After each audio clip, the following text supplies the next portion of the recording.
Dear student, hope you will be fine. Today we will study about the pulse code modulation technique in speech compression. Pulse code modulation में हमारे पास में तीन most important functions होते हैं। Transformation होता है, लॉसी इन्फॉर्मेशन होता है और कोडिंग होता है। देखिए, ट्रांसफॉर्मेशन की अगर हम बात करें तो वहाँ पे आपको ये बताया गया था कि digital to analog transformation and analog to digital transformation किया जाता है। जो भी हमारी सिग्नल्स होते हैं, एनालॉग सिग्नल्स, उनको पहले एनकोड किया जाता है डिजिटल इन्फॉर्मेशन में, देन उनको डिकोड करके दोबारा उनकी ओरिजिनल फॉर्म में लेके आया जाता है बिफोर ट्रांसमिटिंग। इसके बाद आपको ये बताया गया था कि जो भी इन्फॉर्मेशन होती है वो लॉसी टाइप की होती है। मीन्स कहीं ना कहीं इन्फॉर्मेशन लूज़ हो जाती है। कोडिंग बेसिकली जो भी हमारी इन्फॉर्मेशन है उसको हम वेरिएबल लेंथ में या फिर फिक्स लेंथ में रिप्रेजेंट करते हैं और यही हमारी हफमैन कोडिंग कहलाती है, जिसका कि यूज़ हम पल्स कोड मॉड्यूलेशन में करते हैं। यहाँ पे कोडिंग से बेसिकली मतलब ये है कि यहाँ पे शॉर्ट सिंबल्स का यूज़ किया जाता है। Students, as we know that PCM is a general term. ये हमारी एक जनरल टर्म है जिसका यूज़ किया जाता है सैम्पलिंग में और क्वांटाइजेशन में। और ये सैम्पलिंग और क्वांटाइजेशन ही आपकी क्या कहलाती है? कोडिंग कहलाती है। स्पीच कंप्रेशन में refers to speech encoding. Speech compression में हम स्पीच की एनकोडिंग करते हैं, स्पीच की डिकोडिंग करते हैं।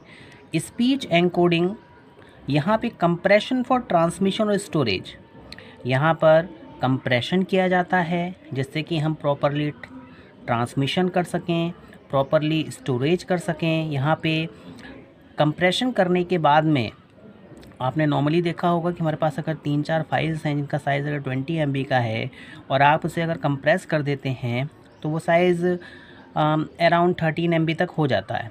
तो इट मीन्स यहाँ पे मेमोरी स्पेस भी कम लगेगा। Secondly, possibly to an unintelligible state with decompression use prior to playback. देखिए, अगर आप उसको दोबारा उसकी ओरिजिनल फॉर्म में लेके आना चाहते हैं तो हम उसको दोबारा क्या कर देते हैं? डीकम्प्रेस कर देते हैं, तो वो डेटा जो भी है आपका वो ओरिजिनल फॉर्म में आ जाता है।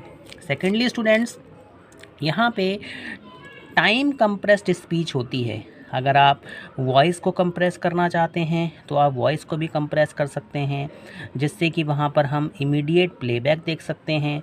और इमीडिएट प्लेबैक करने के लिए आप उसको दोबारा डीकम्प्रेशन टाइम में लेके आते हैं।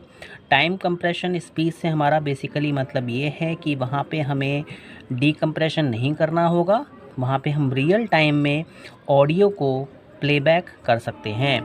नाउ अगर हम पल्स कोड मॉड्यूलेशन की बात करें स्पीच सिग्नल प्रोसेसिंग में, तो सबसे पहले क्या होता है कि जो भी हमारा ऑडियो से डिजिटल में ट्रांसफॉर्मेशन होगा सिग्नल का, उसको सबसे पहले हम म्यू लॉ से फॉलो करते हैं। स्टूडेंट्स, बेसिकली जो हमारा म्यू लॉ है ये एक कंपेंडिंग एल्गोरिथम है जिसका बेसिक यूज़ ये है कि जो हमारी 8 बिट यानी कि 1 बाइट पल्स कोड मॉड्यूलेशन होगा डिजिटल कम्युनिकेशन सिस्टम में। मीन्स यहाँ पर 8 बिट का यूज़ किया जाएगा ट्रांसफॉर्मेशन के लिए। मीन्स अगर आपको एनालॉग से डिजिटल कन्वर्ज़न करना है या फिर डिजिटल से एनालॉग कन्वर्ज़न करना है तो यहाँ पर आपको 8 bit pulse code modulation use करना होगा। That is mu law. तो देखिए, जो म्यू लॉ है उसमें आपको ये बताया गया है कि म्यू लॉ में जो भी सिग्नल होता है उसकी एनकोडिंग की जाती है, क्योंकि जो स्पीच है इसकी एक वाइड डायनेमिक रेंज है। मीन्स आप ये नहीं कह सकते कि ये एक स्टैटिक रेंज में आती है। कहीं कहीं आपको वॉइस का वॉल्यूम बहुत ज़्यादा आप कह सकते हैं इंक्रीज़ है, कहीं पे वॉल्यूम डिक्रीज़ होता है, कहीं पे मिड रेंज में वॉल्यूम आता है। तो मीन्स यहाँ पे आपको डायनेमिक बिहेवियर देखने को मिलता है। नाउ स्टूडेंट्स, जितने भी हमारे कंपेंडिंग एल्गोरिथम्स हैं, ये जो हमारे एल्गोरिथम्स होते हैं इनका जो बेसिक वर्क होता है कि जो भी डायनेमिक रेंज है किसी भी ऑडियो सिग्नल की उसको रिड्यूस करना। रिडक्शन से हमें फ़ायदा ये मिलता है कि एक तो बिट साइज़ कम होता है और दूसरा हम ये कह सकते हैं कि हमें एक जो बिट रेट होता है जिसके थ्रू आपका वॉइस या ऑडियो ट्रैवल करेगा उसकी रेंज भी कम हो जाती है। Students, only then in PCM अगर हम पल्स कोड मॉड्यूलेशन की बात करें तो इसमें यूनिफॉर्म क्वांटाइजेशन अप्लाई किया जाता है। मैंने आपको बताया था क्वांटाइजेशन बेसिकली एक मैकेनिज़्म है जिसके थ्रू आप किसी पर्टिकुलर रेंज में सैंपल साइज़ लेते हैं और उनके बेसिस पे आप आउटपुट प्रोड्यूस करते हैं। स्टूडेंट, अगर आप कंपाउंडिंग का यूज़ नहीं करेंगे, ये कंपाउंडिंग नहीं है, आपको ये ध्यान रखना, ये कंपाउंडिंग एल्गोरिथम्स होते हैं। अगर आपने कंपाउंडिंग का यूज़ नहीं किया तो जो हमारे पास में मिनिमम सैंपल साइज़ आएगा, मतलब एक सबसे लोएस्ट लिमिट होती है कि अगर हम इस लोएस्ट लिमिट से नीचे जाते हैं तो वहाँ पे स्पीच का हम रिकग्निशन नहीं कर पाएंगे। तो जो मिनिमम सैंपल साइज़ हमें यहाँ पे मिलता है वो हमारा 12 बिट्स का होता है। और यहाँ पर जो बिट रेट होता है मोनो स्पीच के लिए, यहाँ पे हम मल्टीपल स्पीचेस की बात नहीं कर रहे हैं, हम यहाँ पे केवल एक सिंगल स्पीच की बात कर रहे हैं, उसके ट्रांसमिशन 24 किलोबाइट पर सेकेंड होता है। अब अगर हम यहाँ पे कंपाउंडिंग का यूज़ कर लें तो यहाँ पर हम नॉर्मली सैंपल साइज़ को रिड्यूस कर सकते हैं 8 बिट्स में, और जहाँ पे हमें सेम लेवल ऑफ क्वालिटी मिल जाएगी और उसका जो बिट रेट होगा वो आपका 160 किलोबाइट्स पर सेकंड होगा। स्टूडेंट, आपने देखा होगा कि नॉर्मली हम वीडियो को कंप्रेसिंग करते हैं, तो देखिए कंप्रेसिंग में हमारे पास में लो क्वालिटी, मीडियम क्वालिटी और हाई क्वालिटी कंप्रेशंस आते हैं। तो हाई क्वालिटी कंप्रेशंस में आपको सेम क्वालिटी मिलती है, बट वहाँ पे जो फ्रेम साइज़ होता है वो थोड़ा सा रिड्यूस कर दिया जाता है और बिट रिडक्शंस भी वहाँ पे आपको देखने को मिलता है। नाउ स्टूडेंट्स, वॉइस के लिए जो स्टैंडर्ड अप्रोच है हाईएस्ट फ्रीक्वेंसी ऑडियो सिग्नल की वो 4 किलोहर्ट्ज की होती है। Means standard approach assume that the highest frequency audio signal we want to reproduce is about 4 kilohertz. Means standard approach में आप 4 किलोहर्ट्ज का ऑडियो सिग्नल प्रोड्यूस कर सकते हैं। Therefore the sampling rate is only 8 kilohertz. It means यहाँ पे जो sampling rate होगा वो आपका 8 किलोहर्ट्ज का होगा। देखिए, क्योंकि हाफ डुप्लेक्स में है, आपको पहले बताया गया है कि जो नाइक्विस्ट थ्योरम होती है उसमें हम डबल द साइज़ लेते हैं, मीन्स डबल सैम्पलिंग रेट वहाँ पे हम एज्यूम करते हैं। एंड द कंपेंडेड बिट रेट, जो हमारे पास में कंपेंडेड बिट रेट मिलेगा वो उसका साइज़ कितना हो जाएगा, 64 kbps हो जाएगा। स्टूडेंट्स, यहाँ पे हमें 2 पॉइंट रिमेंबर रखने हैं। सबसे पहला पॉइंट क्या है, because only sound up to 4 kilohertz are to be considered. जैसा कि आपको ये बताया गया है कि यहाँ पे हम केवल 4 किलोहर्ट्ज का साउंड कंसीडर करेंगे।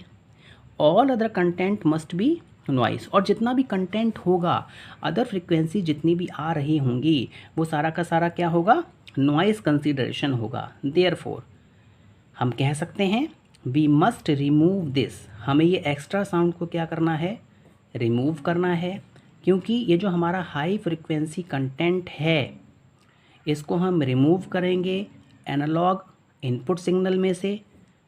और यहाँ पे बेसिकली इसका जो रिमूवल होगा उसमें हम एक बैंड लिमिट सेट कर देते हैं कि 4 किलोहर्ट्ज से लेके 8 किलोहर्ट्ज तक हमें साउंड को इनपुट सिग्नल्स कंसीडर करना है, और जितनी भी इस बैंड लिमिट के अबव साउंड फ्रिक्वेंसी अगर हमें मिलती है तो वो हमारा एक्सट्रेनियस साउंड होगा। नाउ स्टूडेंट, सेकेंडली हम ये कह सकते हैं once we arrive at a place, मतलब हम किसी एक पॉइंट पे पहुँचेंगे जहाँ पर हमारे पास में हमें पल्स सिग्नल मिलेगा। यहाँ पर हमें बेसिकली क्या करना है, परफॉर्म करना है digital to analog conversion and construct output analog signal. देखिए, आप जब भी पल्स कोड मॉड्यूलेशन परफॉर्म करेंगे स्पीच रिकग्निशन में या फिर ऑडियो में, तो पहले क्या होता है, एनालॉग टू डिजिटल कन्वर्जन होता है। देन आफ्टर डैट जब कंप्रेशन होगा इसके बाद में दोबारा आप डिजिटल टू एनालॉग कन्वर्जन करते हैं। नाउ स्टूडेंट्स, देखिए यहाँ पे आपको एक एक्स वाई एक्सेस पे एक आपको चार्ट बनाया गया है। बेसिकली ये क्या है, हमारा एम्पलीट्यूड है। नाउ ये हमारे ओरिजिनल सिग्नल्स हैं, ये हमारी एक वेव फॉर्मेशन हो रही है, हमारे पीसीएम सिग्नल्स होते हैं। स्टूडेंट यहाँ पे जो भी हमें सिग्नल्स मिलते हैं वो एक इफ़ेक्टिवली स्टेयर केस में मिलते हैं, और ये जितने भी सिग्नल्स होते हैं वो आपके डिसकंटिन्यूअस फॉर्म में होते हैं। यहाँ पे जो सिग्नल्स होते हैं उनमें हमें फ्रीक्वेंसी कंपोनेंट देखने को मिलेंगे, क्योंकि यहाँ पे ओरिजिनल सिग्नल्स का भी कॉम्बिनेशंस होता है, बट यहाँ पे हमें एक शार्प कॉर्नर्स देखने को मिलते हैं। मींस यहाँ पे हमें हायर फ्रीक्वेंसी देखने को मिलती है, और ये जितनी भी हायर फ्रीक्वेंसी होती है वो आपकी एक्सट्रेनियस फ्रीक्वेंसी होती है। मींस हमें इसको कंसिडर नहीं करना है। स्टूडेंट इसके लिए हम करते क्या हैं कि जो भी हमारा आउटपुट सिग्नल आया उसको हम लो पास फिल्टर्स के थ्रू पास करेंगे, और इससे क्या होगा कि जो फ्रीक्वेंसीज़ होंगी, जो हायर फ्रीक्वेंसीज़ होंगी वो कंसिडर नहीं की जाएंगी, और ऑटोमेटिकली हमारे पास में एक प्रिफर्ड फ्रीक्वेंसी के इनसाइड हमें अपना आउटपुट मिलेगा, और हम ओरिजिनल मैक्सिमम फ्रीक्वेंसी को रिटेन कर देंगे। देखिए जैसे आपको ये चार्ट दिखाया गया है, ये हाई फ्रीक्वेंसीज जो होंगी इन सबको रिमूव कर दिया जाएगा, और इस तरीके से ये आपका एक वेव फॉर्मेशन यहाँ पे आपको देखने को मिलेगा, जो कि हमारा एक ओरिजिनल साउंड है। नाउ स्टूडेंट्स, सबसे पहले हमें इनपुट एनालॉग स्पीच का एक सिग्नल मिला, एनालॉग सिग्नल मिला, हमने बैंड लिमिट फिल्टर्स लगा दिए। मींस जो हायर फ्रीक्वेंसीज़ हैं उनको हमने यहाँ से क्या कर दिया, रिमूव कर दिया। इसके बाद में म्यू लॉ का कंप्रेशर लगाया गया, फिर हमने एक लीनियर पल्स कोड मॉड्यूलेशन लगाया। अब दोबारा जो भी हमारे पास में यहाँ पर डिजिटल, देखिए यहाँ पे डिजिटल ऑडियो और स्पीच हमें देखने को मिला, इसको हम दोबारा कन्वर्ट कर देंगे एनालॉग में। अब जो हमने म्यू लॉ के थ्रू कंप्रेशन किया था वो हम यहाँ पे क्या कर देंगे, एक्सपेंशन कर देंगे। फिर हम इसको लो पास फिल्टर्स के थ्रू पास करेंगे, और हमें हमारे पास में newly output analog speech signal मिल जाएगा। स्टूडेंट्स यहाँ पे हमें ये देखने मोस्ट इम्पॉर्टेंट है कि यहाँ पे एनकोडिंग भी होती है और डिकोडिंग भी होती है। देखिए सबसे पहले हम क्या कर रहे हैं, इसको एनकोड कर रहे हैं। एनकोड करने के बाद हम यहाँ पे क्या कर रहे हैं, इसको डिकोड कर रहे हैं। नाउ स्टूडेंट्स, जब हम इसको लो पास फिल्टर्स के थ्रू पास करते हैं तो जो हमारा आउटपुट सिग्नल होता है वो क्या हो जाता है, स्मूथ हो जाता है। Students, I hope you have understood this lecture. Thank you very much.